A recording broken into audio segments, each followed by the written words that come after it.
Harvey, you know when he leaves and the red light goes on. Yeah. I say this every week. That's when we start. So you pontificating randomly about whatever thought you had to fit. This is why I get told off for shushing you. Yeah. Right. But it's telling you off. Well, people. Shh. Hello, and welcome back to another episode of the Lack of Focus podcast with me, Matt Bentley, and with me today, as usual, is Harvey Quinn. Harvey. Good afternoon. Good evening. Well, it's good evening to you as well. Good evening. And good evening to our listeners and hopefully our viewers. Mostly viewers, hopefully. Mostly viewers, definitely. Yeah. Let's address the elephant in the basket. Yep. Where have we been? Well, Harvey, firstly, I would like to tell everyone who has been asking where we are. Yeah. You know. Loads of people. Shut up. Yeah. Leave us alone. This is very much a one-way mirror, us to you, not you to us. We're not trying to receive it. If you've got some things, send them into the email account for the Agony Aunt section. We'll address that at the end. Other than that, we really don't want to or need to be hearing from you. Okay? Yeah. So I decided to take a little break from the podcast for a little thing that I've invented called mental health. It's invented in sort of like 2017. Yeah. And is really coming into its vogue at the moment. And it's a really nice little tool, Harvey, that just pretty much allows you to just quit everything for a little while and no one can ask you why. Really? Yeah. Well, so good. if you're at work Go and on. you're working and you're like, do you know, I feel a bit like I don't want to do this job anymore. Mental health. Mental health. I'm out of there. I'd rather not. I'm going to take 2 weeks. That's exactly what I did. Yeah. No, I just got a bit overwhelmed. Basically, doing this podcast is, I love it. I genuinely love it. Otherwise, I wouldn't be doing it. Yeah. But it is. I just got on a bit of a hamster wheel with it. Sure. And instead of stopping this indefinitely, because this is the moneymaker. Obviously, we're here for the money, and this is going to be the thing that's going to Only here for the money. get us a mortgage one day. Not together. We'll have separate mortgages. Obviously. But I've decided to put my TikTok on a bit of the back burner. Yeah, you were saying about this. Just because I'm just getting a bit burnt out by it, and we'll address it more later. But as always, nothing planned for today. No. So let's just get into it, Harvey. What do you anything you want to? What 3 weeks? It's got to be 3 bloody backed up. weeks. What I've been up to my eyeballs in work, up to my limit. Actually, really stressed out. Okay. Really. It's been high octane, high pressure, speedy environment. But look, you guys, you've missed us for 3 weeks, but you've been all right, haven't you? Because, there's been stuff that's happening in the world. The Oscars are on. The Oscars were on, weren't they? Tell us about it. You guys probably love that, don't you? Watching the Who's the Best Actor award. Oh, who was the best one? Who was the best one? Yearly. It is a competition. Yeah, and it is. Competition. Don't forget that. Yeah. I don't know who won. Whose art was better? Whose art is the best numbers wise? Yeah. Who's the best? Who paid the most money? Who won? Who wins the award? Who's giving the award? Sorry. Oh, just some dudes. Have they done anything? No, they've not done anything. But so they're giving you honor. They're giving you an honor. Yeah, they're giving me an honor. Are they held to accountability by name? No. No one knows who's part of the academy. Yeah, so this is the problem I have with and I put out a little video. I put out a little video saying, no, we'll be back to it this week. Don't worry. And then the first comment was, I thought you hated the Oscars, mate, because I made a joke like, well, the Oscars are on. We've been away. And I was like, yeah. Again. Yeah. Oh, yeah. I don't have to explain. I have to explain comedy to like. It is a shame to have to say that was a joke. Yeah. Look, I don't like the Oscars. The reason being, and I've had a revelation about why I don't like any awards. Yeah. Right. And it's changed. I'm going to be a bit hypocritical here because I think You surprised me. Well, yeah. If we were to ever get like a little award for the film festival, whatever, like When we best inevitably actor, do, yeah. Yeah. Then it's a compliment, of course. But I think the whole concept of awards or like an OBE, right, or anything like that, it's this weird like subservient fucking like we're going to honor you with an award. It's like, well, who are you? I'm going to interject here. Go on. If they're dishing out OBEs, I'd love one. But why? Because they're important, mate. But why are they? Because you're a servant of the realm. But I'm not a servant. I'm a citizen. I would love to be. If I could, I'm not a subject. I am someone who, in my school reports, I always used to get. They used to write, Matt holds no, like he doesn't hold the school system to any sort of like heights in his mind, and yet is continuously annoyed that he doesn't get like prizes for being the best in things. Yeah. But like, so what they were trying to say is you have to like invest in the school system if you want to have the awards that go with it. Yeah. Or you can be a complete maverick, not care about anything, and not care about not getting the awards. I am someone that kind of hates society, but would very much like to be recognised by it. So that's different. Okay, this is my thing. Like, the idea of getting an award or an honour is OB the best one? Well, on the knighthood. MBE. Member or officer, OBE. Well, I don't get. They're all shit, aren't they? This is the thing. The reason they're shit is spoken like someone who doesn't have one. Well, yeah, of course. I wouldn't ever have one. I'd rather cut off my dick than have an OBE. If someone's like, "I'll give you sir," why? What have you done? When I was talking to Stephen Fry once, and I was talking to Stephen Fry because we did a movie together. They were talking about he was talking about his knighthood. And he's waffling on about his he's been offered it twice, turned it down. So before you go slag him off, he went all the way around. I did, yeah. I was ready to shit on Sir Stephen Fry. He's turned it down twice. And he isn't a sir. He doesn't want one. Why would he? No, this is why I don't like the idea. When you get given an award or an honours, it's like, oh, it means that you think you're better than me. So you're honouring me. You've done really well. Here's a little gold sticker. It's like, no. What have you done? No one's better than me. No one's better than me.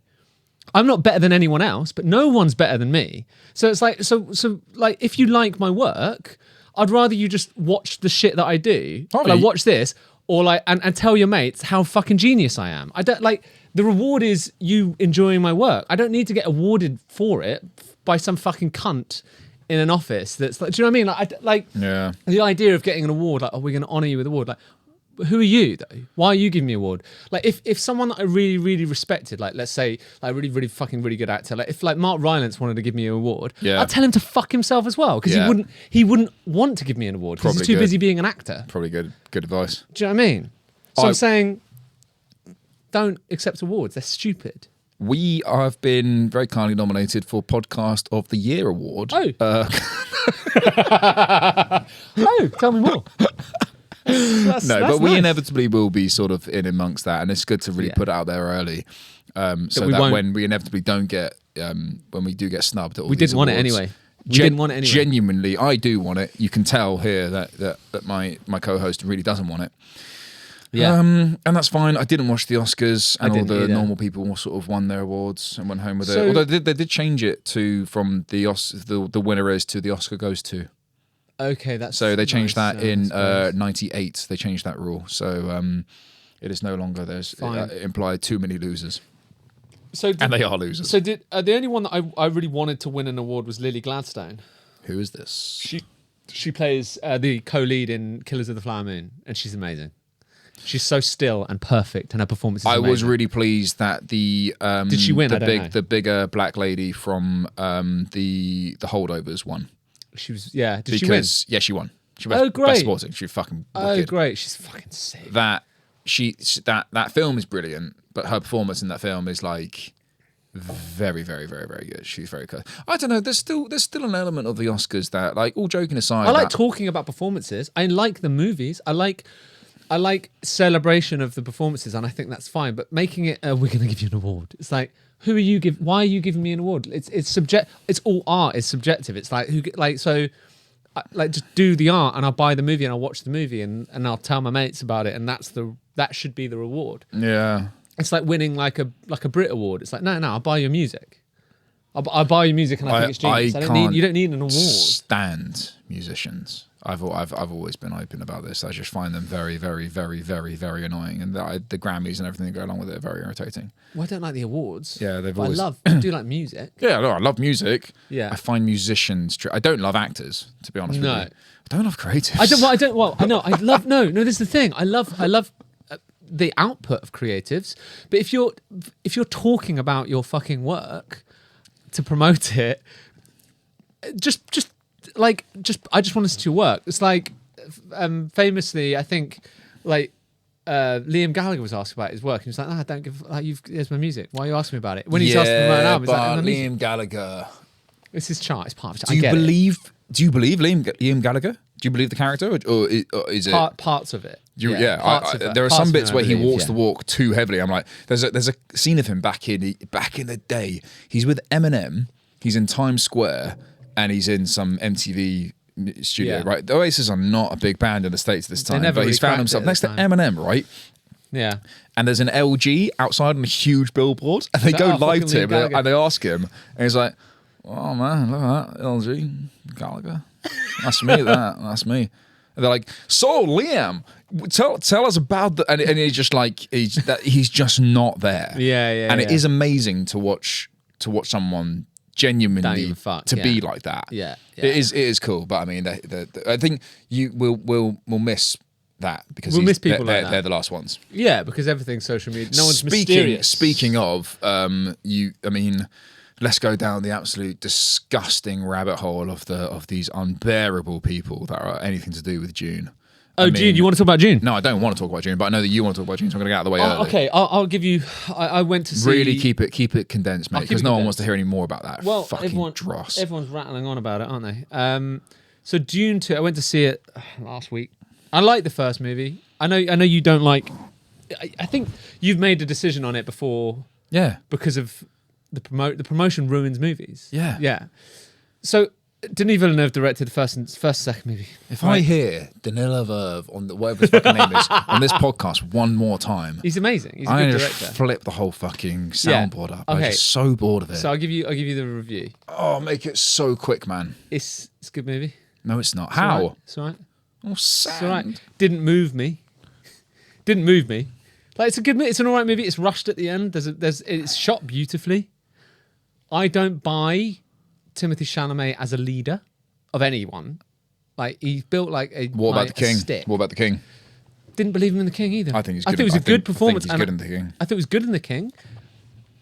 But he's 5'4". Thing is, I mean, I'm not the biggest guy in the world physically. I'd batter that guy. I'd batter him. Yeah. And there's a scene in Dune 2 where like he's fighting Austin Butler, who has worked out.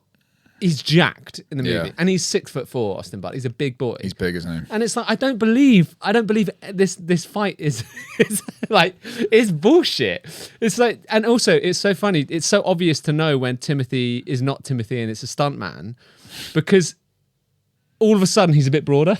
Oh, really? Yeah, from behind. He's like, oh, you've got definition in your shoulders. It's because it's a fucking stuntman. Or stunt woman. It probably is a stunt woman, let's be honest.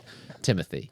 No, it's a good movie. It's as good a movie as you can get about a space Jesus. Oh, It's a space Jesus movie. That's what it so much. It should be shitter than it is, based on the concept. I don't have the dialogue to really explain what I hated about the promo of it so much, but I find that Zendaya, Timmy, Florence Pugh, all of them are so ridiculously smug in their promotion. Like it's just so they're so disingenuous about it.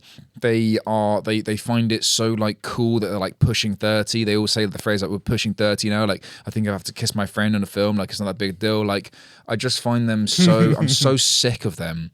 And they don't realize how like they have happened to fall into the one pocket of existence where like their castings is even half plausible to get them anywhere near these projects. I have a problem. The problem I have with Timothée Chalamet, I think he's a wonderful actor. But I think there's no edge on that man. There's no edge at all. And I'm not the edgiest of people. But dude, like, did you see him in the interview recently where he gets asked, he's wearing a very frilly jumper, and he gets asked, what's your favourite music at the moment? And he's like, I think it's an interview with NME. And he says, I like the Beatles. I like listen to the Beatles a lot at the moment. And they're like, what's your favourite album? And he goes, it's I think it's a compilation album, and it's between 12 and 24 tracks. I think it's like, whoa. Are you saying, Tim? Are you saying the best of the Beatles is your favourite Beatles? That's quite literally an Alan Partridge joke. But why can't you just say like what music into? Like, because he's not into music. He's a vacuous, edgeless. I'm not necessarily that majorly into music. Yeah, but you'd say that. Yeah, I would say that. I don't really listen to albums. I listen to a few playlists here or there. But his idea that he's like, I like the Beatles. It's like, dude, Feeder is sick, to be fair. All I've listened to today is Just the Way I'm Feeling by Feeder on repeat. This is a banger. Because it's been a bit of a moody day, and that's a moody song. And it's like, and I saw them live on the weekend because my friend was in a band. And I went. Were they good? Feeder? Yeah. Feeder were great. Feeder are old as fuck, and old people don't help themselves by saying stuff like, yeah, man, you know, we're old school. We still go out there and buy a record. You know, they do exist still. And the whole fucking crowd like cheered like they've said something crazy. Whoa, yeah, we'll go out and buy a record. Yeah, we still tour. We're old school. Shut up. Like, you, and they kept playing their new songs, which, like, I'm not being funny, mate. Know when you're beaten. Did they play Just a Day? Yeah, they played their five big songs. Of course they did, yes. But like it's like Buck Rogers. Yeah, but like listen, you've got 5 absolute bangers, right? Yeah. Just play them on repeat for 4 hours. And then also like if you, but no, with your new albums, like my friend Charlie who manages them was just like, yeah, you know, they do have an album, they have a record. I hate that. Say record. Really jars on me. Why? It's just words. No. Oh, shut up. Shut up, Harvey.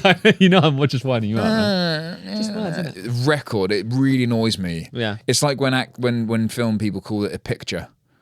Oh, picture. This picture is just, it's a really amazing thing. Do you mean the film? Oh, this record, we worked really hard on this record. Do you mean album? Do you mean song? So annoying. It's pretentious. I don't know. I'm just getting. I don't want this to be like a rant. No, it won't be. Yeah, it is a little bit already. It has been for a while. Do you know why though? Do you know why? And Got a lot to go off our chests. Well, we've been hanging out for the past 2-3 hours. Yeah, we have. Yeah. And I'm surprised that we've not run out of shit because I've got a lot to get through. And we didn't even talk about Feeder. That's mental. We don't. They seem nice. They rock the house. You know, rock the house. They rock the house. Get a grip. Turn off the podcast. Just turn it off. That's us. They turned up. They rocked out. Thanks for coming. Cheers. Thanks for coming. I'm going to check my notes because I'm see what else we've got to. Oh, fine. There's one thing I really, really wanted to discuss. And go on. This is the thing. It is a bit of a rant. It is a bit of a rant. Can you tell me what it's going to be a little bit first, quickly? The Crow remake. This, just brace yourself. This is a rant. This is going to be okay. I'm going to caveat this, right? If you're probably loads of our listeners that are not going to really give a shit about what Harvey says next, sure. I want you to know that I'm sat here also not giving a fuck about what he's saying. Okay, no, I don't care at all, and it's really important so that when someone's listening to be like, I'm also with you, I'm on your side. Yeah. So Harvey, go. You talk about the Crow, but also I don't really give a fuck about what they want. No, so it's just for quite you. evident, I imagine. Go for it. It's just for me. Talk really. about the Crow. Talk about the Crow, man. So they released a trailer for a remake of the 1994 movie The Crow. Yeah. Directed by Alex Proyas and Brandon Lee in his last film because he died making it. And they've just ruined it. They've got the tone so wrong. And I like Bill Skarsgård. I think he's a brilliant actor. I like him. He's cool. I don't know why he's done this. Well, because Bill Skarsgård doesn't have a career otherwise. Of course he does. No, he doesn't. He's been in loads of stuff. He's the clown from It. He was in John Wick 4. That's not a career, bruv. He's been in a few other bits and pieces. John Wick 4 and the It clown is not a career. He's been in a few other bits. He's hardly Alexander Skarsgård. He's not Alexander. He's not Alexander. Bill Skarsgård's mad talented, mad handsome. Yeah. And is not like no one knows really who he is. I'm being a bit flippant. It's not Bill's issue. It's not Bill's fault. I like Bill. I just don't understand why they would have greenlit this as a project. And I know why. The reason why is money.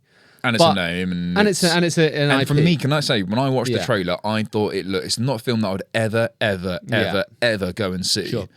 But it is a movie that genuinely I do see some sort of appeal behind it. Had it been Jared Leto in that advert, I would have just wanted to throw my entire phone out of my hand. Sure. But so there's a few issues I have with it.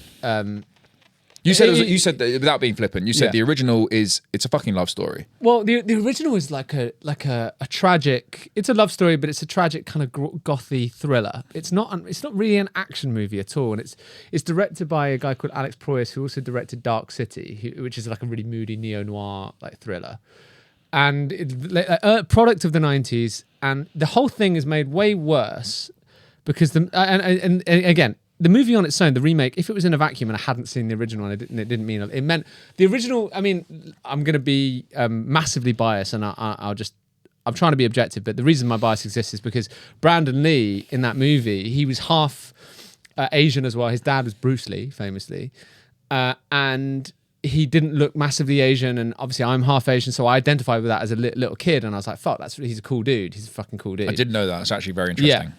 So he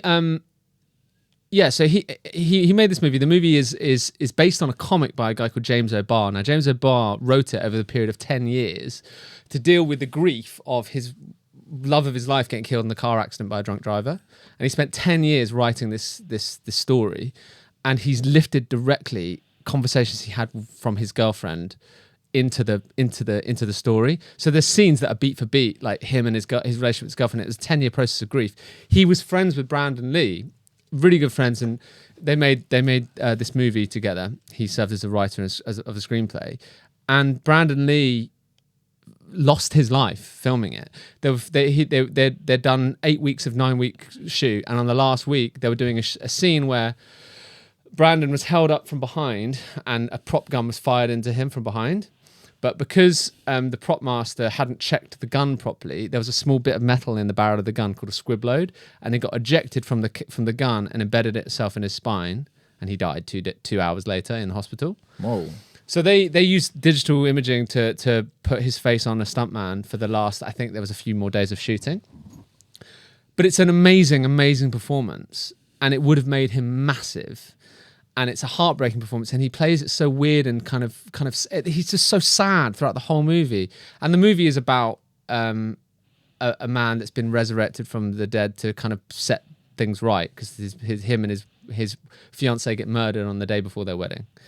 So it's like it's a supernaturally sort of thing, but it's not really an action movie. It's kind of just sad, and he looks sad as he's committing these revenge acts. And he lost his life, and it's like his legacy. And it's like, when you've got a movie like that, don't touch that for at least 100 years. There's no need to remake it.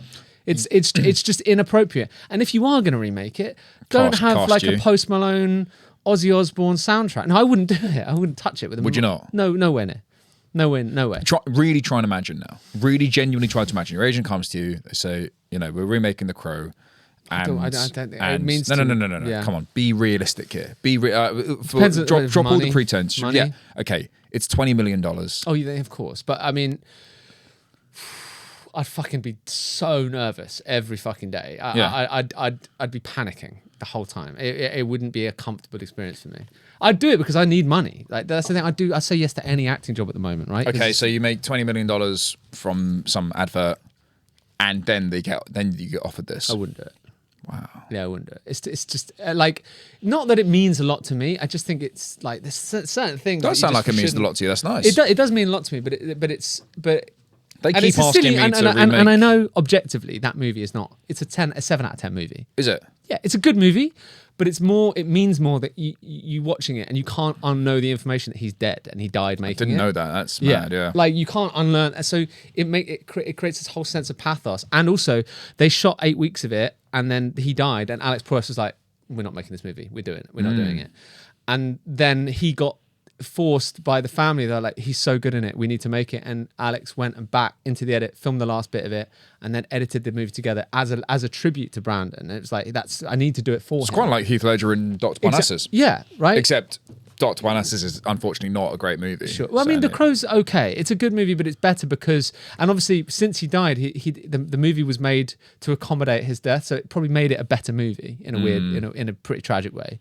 But then this week, Alex Proyas, the director of the original, has even said, like, I don't know why they're remaking it. It's kind of an insult. And he's like, it's not anything to do with me. He was like, I don't care. It's just for Brandon's legacy. I don't think it's his movie. It's his so name. that was actually quite nice. Yeah. That was actually way more interesting than I thought it was going to be. Every now and again. Every now and again, man. Yeah. Broken clock and all that. Exactly. But the with the reason why the remakes are being made so frequently and so definitely It's safe, isn't it? well, DVD sales. So films like this is the famous example that everyone knows, but Shawshank Redemption was a flop at the box office, right? It didn't do well. Yeah, Didn't do well. Did really badly. But the DVD sales over 7, 8, 9 years found a subgenre and huge sales, and its box office is now massive and got rated. The fact there are no DVDs anymore means that a film has to land in the first literal 12 days of it being in the cinema, which means you cannot afford for it not to be a hit, because you go and make a film like Layer Cake, which opens to 25 million in the first weekend only in the UK. Yeah, no, it's crazy. But basically gets Daniel Craig Bond because of the sub life it has on DVD sales. Yeah, and he wouldn't have been Bond without no way, that movie. no way, because he wouldn't have been seen as a bankable star. Great performer, but not a bankable star. Not a bankable star. And now your bankability is off of your first 12 days at the box office wherever in the world it's released. Whereas in the past you'd have a two-year period to make the money back for the studio through DVD sales, and that just doesn't exist anymore. So that is why, with the IP such as The Crow, which is, I mean, I have never seen The Crow, but I know what The Crow is. It's an IP, yeah. It's something recognizable and kind of superhero-y. It is. Well, yeah, it's based on a comic close book. to superhero-y. Yeah, but it's not. This is the thing. The comic book is not. It's not a superhero. But this is the thing that annoys me. There's been sequels to The Crow, but it's not the same character. It's just the concept they run with, and the concept's cool. But they could have just done it as like a new concept. Yeah. I still call it The Crow, but because it's he's playing the character Eric Draven, which is Brandon's character, and all the characters. So what? Brandon Lee, Jet Li. No. Jet Li is L-I, Jet Li, different, and Bruce Lee is L-E-E. So they're not related. Whoa. Yeah. Did you think they were related? And not to be racist. It's not being racist. It's just they're both kung fu movie stars from Hong Kong, of course. Yeah, but they sound no. Jet Li is completely separate. Really? Yeah. So how many other kids did Bruce Lee have? Just Brandon. Really? And his Bruce Lee's poor wife. Yeah. Lost her husband because Bruce Lee died when he was in his 30s. Yeah. Had an allergic reaction to aspirin. Really? And then she lost her fucking son, and he was in his 30s. Imagine going all the way your life and never having aspirin and then finding out you're allergic to it. Yeah, no. Guy's a kung fu star. Must have got bruised all the time. Yeah, mental. That is nuts. I think there was more to it than that. He had swelling of the brain, and they attributed it to an allergic reaction to something he took, and he got given an aspirin tablet because said he had a headache by someone. Right. And then he had swelling of the brain. He died. But it could have been a multitude of things. They don't know because they didn't do a proper toxicology report because it was like the 80s. Do you know who has swelling of the brain? Mike Tyson. And Mike Tyson is about to fight Jake Paul in a fight. I don't like it at all. Yeah, curious to get your thoughts on this. I mean, I'll give you, because you've spoken a lot on this one and this is my show. Yeah. Thanks for asking. Yeah. I didn't know that they were going to have to wear helmets. They're not anymore. What? No, they're not anymore. No headgear. That was an original. Can I say rumor. before you say anything, because you're the expert on this, and I make no polls, but Harvey does know fighting. You know contact sports. Expert on combat, so very much so. Not at all. I think, and I might be completely wrong here. I think Mike Tyson just demolishes him. No, he's a 57-year-old man. Okay, but don't listen. There's 57-year-old men, and there's Mike Tyson. There is, and look, he may well, but I don't want to. I mean. You don't want to see Jake Paul get fucking turned over. I don't want to see Mike Tyson get knocked out by Jake Paul. Yeah, that's the legacy. What? Because it's sad for the individual, or because it's sad for the legacy, or it's sad for boxing. Sad for everyone Mike loses. Tyson's Everyone legacy. loses, don't everyone they? Loses. Jake Paul can't win. Like if he knocks out Mike Tyson, yeah, good one, mate. You knocked out 57-year-old Mike Tyson, who's shouldn't be in there anyway. But look, I mean, the element, there's an element of who am I to say that no, he shouldn't be allowed to fight. If Mike wants to fight, Mike should fight. But like, I just wish they'd match him up with someone that isn't fucking Jake Paul. Do you know what I mean? And like, fair play to Jake. Fair play for him to like get a career out of like boxing old men. But like, yeah, but I mean, he lost against Tommy Fury, and Tommy Fury's fucking shite. Yeah, but he's still a professional boxer. Barely. But this is the thing with Anthony Joshua when he beat Klitschko. Yeah. Klitschko was an old man. He wasn't, though. He was still fucking great. He was 40 years old. Yeah, but that's not 57. It's 40 years old, though. Yeah, but you can be a heavyweight boxer at 40. You look like Bernard Hopkins was fighting at championship level into his late 40s. No. But this is Anthony Joshua, who was 25. Yeah, but Bernard Hopkins was fighting and was young. the contending heavyweight champion of the world, fighting a 40-year-old Klitschko. That's very different from a YouTube Jake whatever his name is, Jake Paul fighting a 70-year-old Mike Tyson. Like I think comparatively they're in similar veins. They're in similar veins. You think it'd be competitive?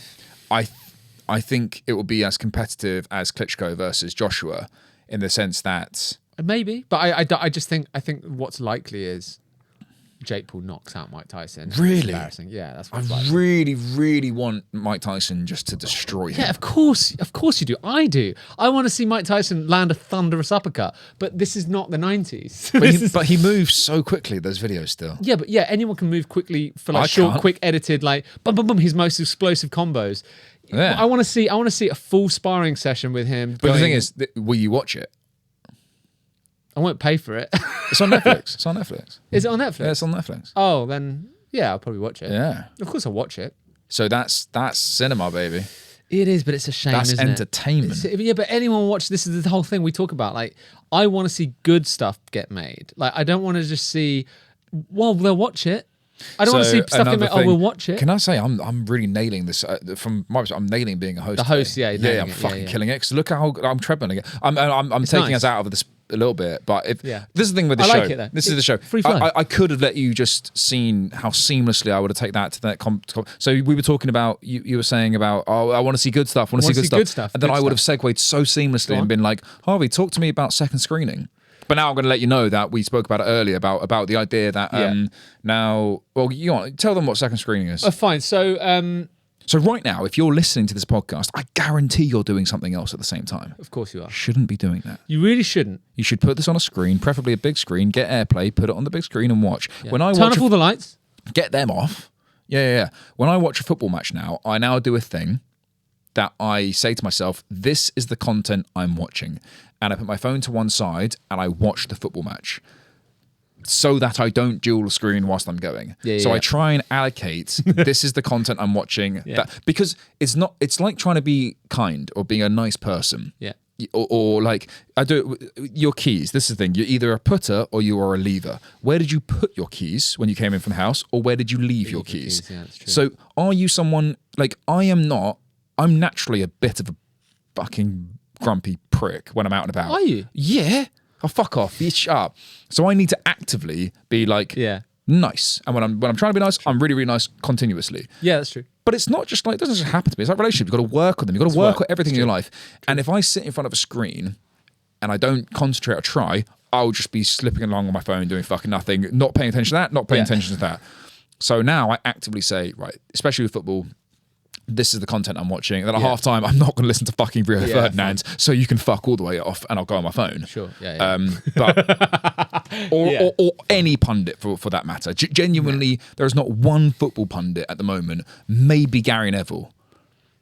Yeah, maybe Gary Neville. You don't know. I know who Gary Neville is. Yeah, but you know what? Yeah, but I mean, they're just honestly Sky Sports coverage, BT Sports, all of it is waffle? Is a all-time low. Is it slipped into like American style punditry? Even worse, because in football, they'll say something like, this is a prime example. Player gets the ball in the box. Yeah. If they don't close down that footballer and he takes a shot, right, they'll go, I should have closed him down. If they do close him down, they'll go in and be like, wow, he's committed too early. He's got to stand off of him. Then another thing, if you foul a player on the edge of the box, go, well, I don't know why he has his back to goal. He wasn't going anywhere. If you don't foul, put a challenge in. It's like, well, he gave him so much space. Basically, footballers' commentary just say the complete opposite of anything that's happened on the pitch and make them, and they just repeat it week in, week out. Yeah. And they put the fucking, don't ever stop this brand, I won't ever get the same music for like 8 years. Oh, that between is terrible, each advert break.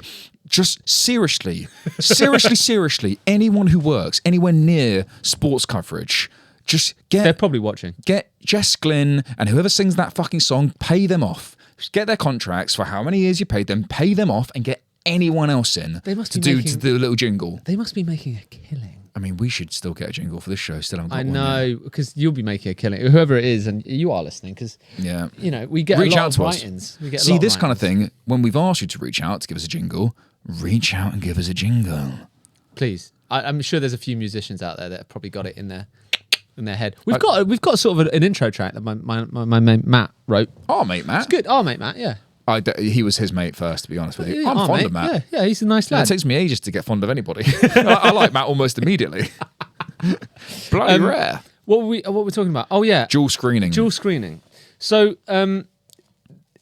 you sent me a clip of something saying dual screening. It was like the Rest is Entertainment, that podcast. Yeah. Or I think I sent it to you. No, yeah. Basically, there's like a trend of, and it's funny because I filmed a short this week, and a lot of the crew were working on that short. That they work for production companies, and one of them said that he was in a room. So when Netflix or Amazon or all the streamers want to make a movie, what the production houses do, they'll invite them in before they make anything, and they say, what do you guys want? What are you guys looking for in kind of shows that you will commission? And apparently, a lot of the words that were banded around were like bland. They want safe. They want a lot of like female-led action movies. They want big locations, like cool locations. They don't want anything controversial. They just don't want anything gritty. They want everything like super cleaned up, and they want simple stories. And I'm okay with simple stories, but another thing, and then that was said to me this weekend, and then I saw a clip on social media, and it was about seconds. They want things that are basically there was a report that Netflix were getting pitched, and Netflix pushed back, or maybe one of the other streamers. They said it's not second screen enough, meaning your plot is too complicated, and people that are on their phones while watching, if they dip out for a few seconds and they look up, they're going to be confused as to what's happening. So things need to be dumbed down. They're treating audiences like fucking idiots. No, but they are fucking idiots. No, they're not. Yeah, they are. No. And this is your argument. This is where we're gonna agree disagreeably. He's gonna come out with me. You're gonna say shit like you're gonna mention The Bear. Yeah. In Succession. Yeah. Oppenheimer. Yeah. What was your other example? Killers of the Flower Moon. Killers of the Flower Moon. Yeah. Okay. Killers of the Flower Moon. Way too long. But it's done so well. No. I'm talking about what's doing well on box office. That's what I'm saying. I know I have issues with all of these things. Even I can't get through Oppenheimer. Haven't watched it. Don't want to watch it. Oscar. We just spent half an hour telling me that doesn't mean anything. No, it doesn't. But what I'm saying is it's in the cultural. What are you talking about? Well, no. I'm saying it's in the cultural zeitgeist, and it did very well at the box office. Meaning that if you're a business person and you're trying to make stuff, why would you not look to what's successful and what people will want and think we'll make more of that? Okay, can I tell you why? Because Succession. Let's take The Bear. Let's be complimentary. Yeah. The Bear is probably outside of Succession the best TV show made since Breaking Bad. I would agree, yeah. I mean, in terms of its genre, obviously there are other shows that are amazing, but of its genre, as in like Breaking Bad was a teacher who did it. This is about a kitchen. It's ridiculously incredible. Exactly. So that's one of a kind. Succession is made by Jesse Armstrong, probably debatably the best writer to come out of England in ever, basically. If you don't know, Jesse Armstrong did Peep Show, he did My Parents Are Aliens, he started on that, he did The Thick of It, I mean, Four Lions, everything. Did you do 4 lines as well? Yeah, he's a fucking genius. So, and then also Succession is just so fantastic, casted to just immaculately. But it demands the audience keep up. But that's the thing. Succession, these are one-off cases that like the main ship. Let's say you're going to Netflix with a shipmuncher idea, i.e. Trigger Point ITV, right? Yeah, you've said, yeah. Just the most run-of-the-mill basic fucking TV. It's sort of like you had Vicky McClure, who's brilliant, who was in fucking the BBC one, which was AC12. Line of Duty, which you haven't watched, which is phenomenal. Season 2 and 3 of Line of Duty are some of the best TV in the world. I need to watch it. But they don't make them anymore because there's too much time to make them like that. It's too difficult to make it that good. You spend 3.5 years writing, producing, and filming one season, and the consumers now are going to gobble that up in 2 or 3 days. Sure. Gone. So now they need to churn out so much stuff. There's no point in trying to make another Succession because there's too much time and effort and money. But what they can do, because everyone's a shit muncher these days, including me, I watch all this same as well. You go middle of the road, right? So we can't make Succession. Yeah. But there's no point making something here in the top echelon because that's quite difficult to make. That's like a lot of effort and money to make that. Our show's probably about But what we can do is bring it right down to here with Trigger Point, which is each episode basically starts with there's a bomb somewhere. It's going to go off. And Vicky McClure, who has a drinking problem, needs to get over that. And her husband's not great. And also there's something... you never guess what? Go on. Her boss is a cunt. Oh, not a cunt, man. Again. And do you know how back in the day the police constable used to be a northern no nonsense guy. Yeah. Now it's just like it's just Matt Hancock basically. Oh, fine. They're all just cast just like these southern, just like basically people straight out of the Tory party, just like. And she's like, "You gotta get the bombs." It's so bad, but I quite happily watched the entire thing whilst also like making TikToks. Okay, fine. I understand. I see. That's why they're making them. No, but is that not depressing? Yeah, I didn't say it was great. I'm not happy about it. You're not happy about it? Nah, but that's like what I'm saying. At the same time, but that's what I'm saying about second screen. It's depressing me that the streaming services like Netflix and all that are saying we want safe stuff, and nothing like gritty and grounded is. Yeah, really but can I say the same thing on TikTok? Is the exact same thing. It's why This is why I'm going to stop making my TikToks, because. Everyone in TikTok, it's going to sound really wanky, but there's vogues. You see people coming up. You see as a creator, you see some people who get their moments, right? Yeah.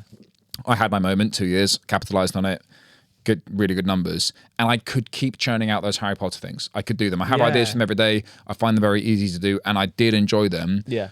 But I saw the rest of my, for want of a better word, competitors on TikTok, and it's going to sound really arrogant. I don't rate any of them. Fine. I don't rate anyone doing anything. There's one girl in the States called Veronica, who I find like her. She's very, very, very funny. Her and her boyfriend in their apartment in New York. Is cool. She's fucking hilarious. But she's an actor. Yeah, of course. She's on a Hulu show. Yeah. But the rest of them in the UK are so middle of the road, common denominator bullshit that I just felt like why do I want, like, if it's now. I liked the notoriety, not the notoriety. I liked people patting me on the back and telling me I'm funny in thousands of people. I liked it for a long time, and it really fed that part of my ego. Mm-hmm. And then it was like, is this what you want to be known for, man? Sure. Like, is this the thing?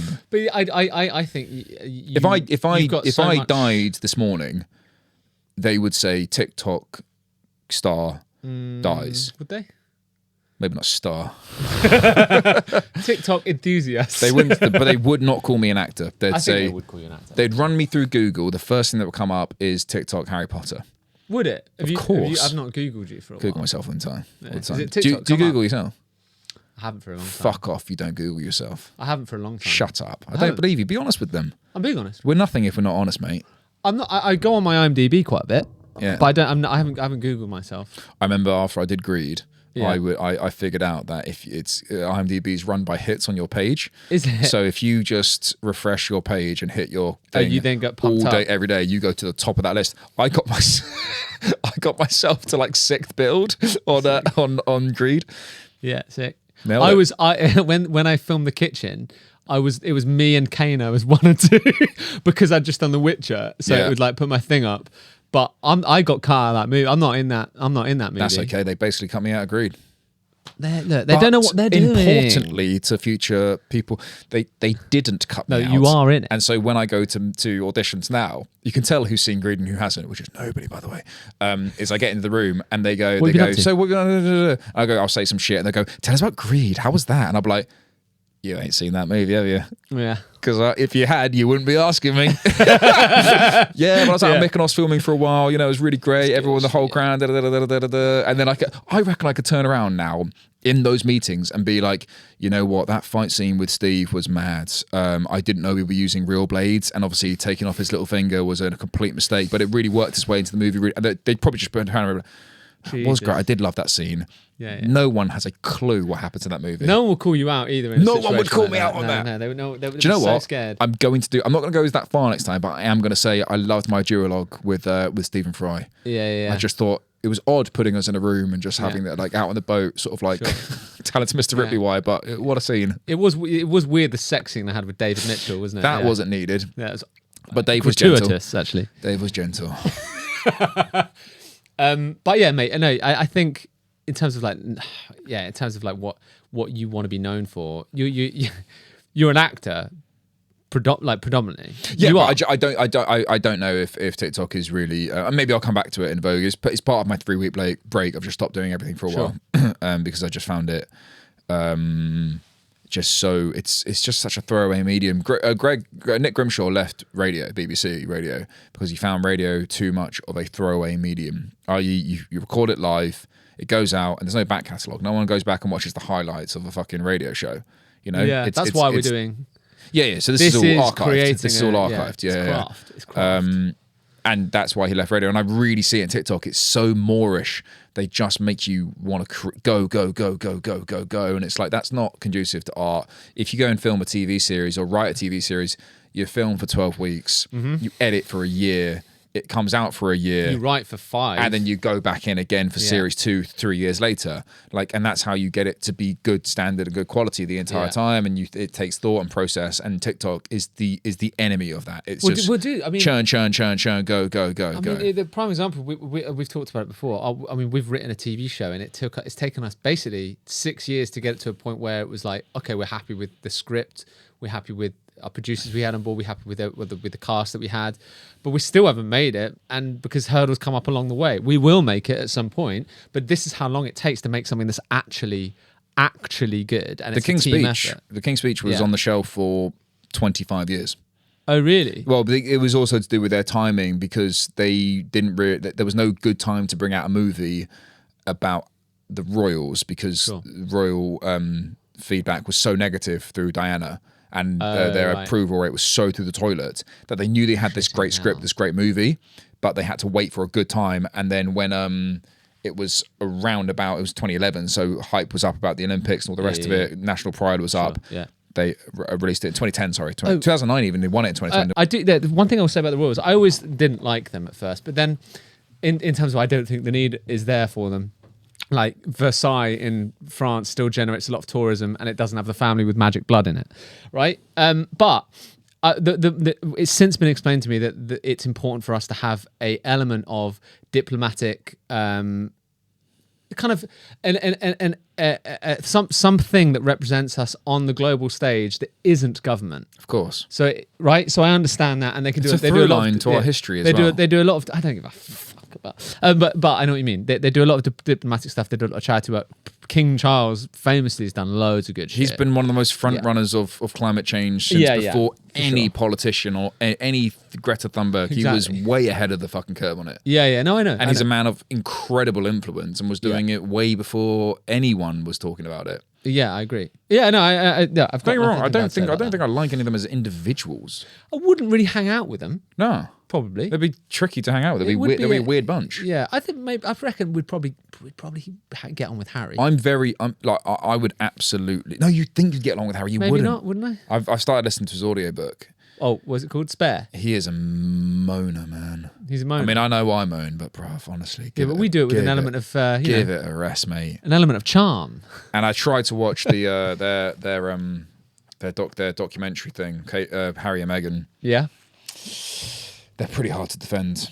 Yeah, they're pretty hard to defend, man. Fair. I do think that she got fucking taken apart by the UK media. Outrageous. It's really ridiculous. It's outrageous what happened to her. Of course, it is disgusting. I mean, there's no, it's incomprehensible. But I mean, also just you didn't. I don't think releasing a book about it, about how much, like saying that like your dad's this and your brother, they're the royal family, mate. Have a sense of propriety. Yeah. Well, I think that was a good intro segment. That is a great intro. I think we've sort of nailed that intro segment. I wanted to ask you your thoughts of St. Patrick's Day. St. Paddy's Day, as a keen Irishman, I'm not. I mean, I have an Irish surname. Yeah. But I think I'm like a small part Irish. I don't care for it. Yeah, me neither, man. I think it's a silly. I mean, if you're Irish and I don't really know what they're celebrating. Being Irish, maybe. Great. That's enough of a reason. That's great. That's great. And England were fucking awful to Ireland, like historically awful. So yeah, I understand. England were pretty horrible to everybody. To everybody. But I think yeah, if you're Irish, celebrate your Irishness. Great. St. Patrick's Day, great. But I don't like that it's been repurposed as just like a horrible boozer. Yeah. And like people just drink Guinness and like I just don't like it. I just like just don't like it. It's just annoying. It's annoying. It's full of annoying people from East Coast America that say they're Irish and they dye the river green and if you Dyeing the river green is so horrendous. I can't believe they still get away with Chicago, that. they do that. Yeah, in Chicago, I saw that. That's insane. Green River. I've been there during some patch day. It was Green River, They're having a laugh at that, man. and I was like, God, you understand that you live off this river. Like fish out of the river. I'm surprised it wasn't frozen over this year. I mean, Chicago is fucking cold, mate. It's cold, yeah. It's fucking horrible. The Windy City. Did you have? I have something to wrap up with. Did you have anything to wrap up with? Well, we've got one Agony Aunt question. Go for it really quickly. We'll nail this. Yeah, of course we will. Let me just bring it up. Okay. Yeah. From Anonymous, obviously. Of course. It's always, you know. Hide Dear behind the mask. Matt and Harvey, I'm about to go away on a family holiday with my family and my boyfriend. It's not just my immediate family. There's a lot of us. Cousins, aunts, uncles, etc. Fucking hell. Okay. Bloody hell. My brother has let slip that he thinks my boyfriend is going to propose, and I'm so shy and quite a private person. I'll be really mad at him if he does a public proposal, but also don't want to be a dick to him. Any advice for gently suggesting to him that I know and that a big song and dance about the whole thing is totally the wrong thing for me? Many, many thanks. I know you're going to nail this one. Anonymous. Yeah, really easy straight off the bat there. Go on. Get on the plane. Yep. And just say you want to give two stories about 2 days apart. Start feeding it in now. Mm-hmm. Oh, my heart's feeling a bit weak. Oh God, I'm feeling a bit. Do you get your heart? Does your heart do these weird little bumps? I think I've got a little I think it's a bit of a murmur. It's a bit odd. Feed that in just slowly, and then bring up your phone and go, oh my God, do you see this? A woman dies of shock. Yeah. Oh no, that's it. From being rife. being proposed to. It's rife. Just feed in those over the net. I don't know when the holiday is, but just feed those in. Yeah. Yeah, that'd be my immediate advice without thinking about it too much. What would yours be? I would say, I bet this will be helpful. Brothers let slip that you're going to propose. Just feed back to the brother to tell him to feed back to the boyfriend to not do it. Don't mug me off in front of public. And why would you propose in front of your whole family? That's very much a pressure situation, isn't it? It's like you can't say no because Uncle like Evan is going to have a heart attack soon. He's very unwell. Yeah. He shouldn't really be here. There's 2 women that died of shock recently from being proposed to, and he's on his edge. So like maybe let's. Is that real? No. So that's my idea. That's your idea. I've just incorporated it into my idea. So you're saying go to her brother. Yeah, and then say. Don't. So go to the boyfriends. Yeah, don't listen, do it. mate. Just as a little one, if you were thinking of it, I wouldn't do it on a big public scale. Yeah, because it's too shocking for everyone involved. I do not. What I've done there, I've confused your answer. You have mine, got confused, and I've taken it in a completely different direction. Basically, tell the boyfriend through the brother to back off because you're definitely going to say no. Yeah, no. I mean, is she going to say no? She was non-specific, but it sounds like a wash, to be honest. I'd get out now. Honestly, it sounds like you're thinking about it too much. I would probably break up with him. I also wouldn't be going anywhere near a mass family holiday. God, no. You Uncle gotta Fester you got to be really careful with that, especially how far abroad you're going. Do you know your exits? Can you get out of there quickly? Always know your exits. Just how much more talk do you have up the sleeve? Because... I mean, this is more for the boyfriend, to be honest with you. I know you're the one who's, but I'm sure you listen to this. And that'd be dangerous if she's listening to this kitchen's cooking. Yeah, we bring this up and she's forgotten that she's written in. Anonymous, though, they did say, but it's like, well, we're going on a family big holiday. That's pretty specific. We've been together for 8 or 9 years now. Yeah, and I have got a ring in my pocket. Yeah. Shit. Well, look, we may have solved this problem for you. Yeah. With just by putting this out there. That was a bit of a boring one. It wasn't great, was it? No. I kind of wanted something a bit like... I prefer them when the stakes are higher. I want high stakes. I want like, I've got, 3 days to live. No, because then we can't do anything about that. No, we can. How would you do anything about that? Go get some radical treatment, I would say. I would say go and get some radical treatment. No, I like the ones about when they're like, I don't know how to do a job interview, and we can be like, say all the things that aren't going to help. They're way more fun. Yeah. Well, I can make one up on the spot now. For next week. I'll make up a better 3 or one. 4. They'll forget by next week. They don't pay attention too much. We're just background noise. Exactly, a lot of them, which makes me furious. Exactly. I want to end with a nice little story. Do you know who Mark Henry is? Rings a bell. Mark Henry was a WWF, now a WWE wrestler.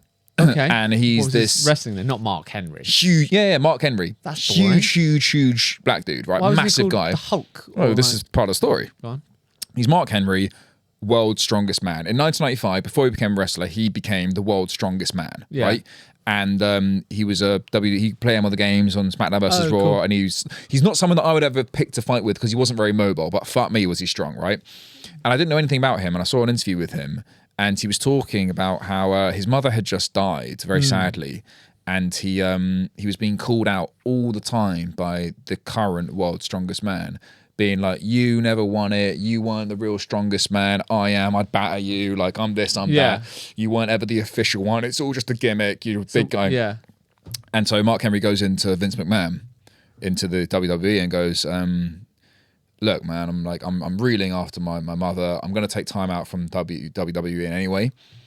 Can I go and shut this guy up? Can I go and enter in the circuit and become the world and prove myself to be world's strongest man? But it wouldn't be. I can't do it anymore. Oh, so you've got to start he's- from grassroots. You can't just go back into it and go to the final. Oh, you mean don't have a wrestling match for them? No. Go into the that's just- competing heavy right. lifting again, but start from the bottom up and way back in. Sounds like a nightmare. And Vince McMahon goes, listen, if it's that important to you, you can go.